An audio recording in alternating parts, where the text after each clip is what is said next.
శరవేగంగా విస్తరిస్తున్న హైదరాబాద్ మహానగరంలో తాగునీటి రంగాన్ని మరింత మెరుగుపరచాలని తెలంగాణ ప్రభుత్వం నిర్ణయించింది. నగరంలోని అన్ని ప్రాంతాలకు అంతరాయం లేని తాగునీటి సరఫరా వ్యవస్థ ఏర్పాటుకు జలమండలి ప్రత్యేక ప్రణాళికలు సిద్ధం చేసింది. ఇందులో భాగంగా కృష్ణా, గోదావరి, సింగూరు, మంజీరా, ఉస్మాన్ సాగర్, హిమాయత్ సాగర్ జల వనరులను అనుసంధానం చేయాలని హైదరాబాద్ మెట్రో వాటర్ వర్క్స్ ఉన్నతాధికారులు నిర్ణయించారు. ఈ మేరకు హైదరాబాద్ నగరం చుట్టూ మొత్తం 140 కిలోమీటర్ల పరిధిలో రేడియల్ రింగ్ మెయిన్ను ఏర్పాటు చేయనున్నారు.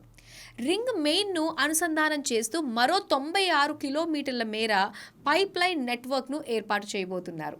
హైదరాబాద్ చుట్టూ రేడియల్ రింగ్ మెయిన్ 140 కిలోమీటర్ల మేర భారీ వాటర్ పైప్ లైన్.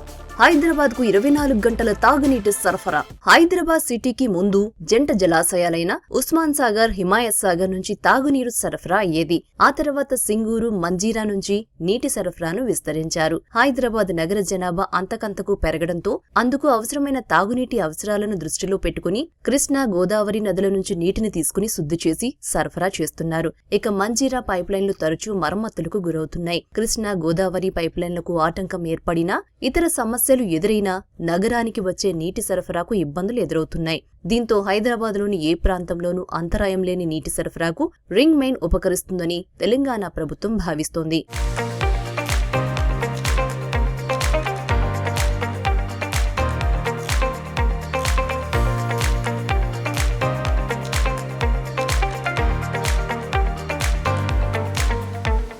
హైదరాబాద్ మహానగరానికి అంతరాయం లేని నీటి సరఫరా కోసం ఏర్పాటు చేయనున్న ప్రధాన pipeline network ring main.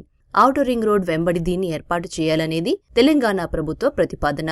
Ring main కు అనుసంధానంగా ఔటర్ లోపల, బయట ప్రాంతాలను కలుపుతూ ప్రత్యేకంగా పైప్లైన్లు ఏర్పాటు చేయనున్నారు. ఒక ప్రాంతంలో మరమ్మతులు ఏర్పడినా ఇతర ప్రాంతాలపై ప్రభావం పడకుండా నీటిని అందించడంతో పాటు 24 గంటల నీటి సరఫరా లక్ష్యంతో కీలకమైన వ్యవస్థగా అభివృద్ధి చెందుతుందని అధికారులు చెబుతున్నారు.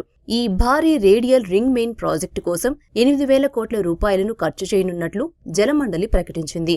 వచ్చే 2 ఏళ్లలో గోదావరి 2-3 దశలు అందుబాటులోకి వస్తుండటంతో అన్ని వనరులను రింగ్ మెయిన్ ద్వారా అనుసంధానం చేస్తే నీటిని అందించేందుకు సానుకూలత ఏర్పడుతుందని జలమండలి అధికారులు అభిప్రాయపడుతున్నారు.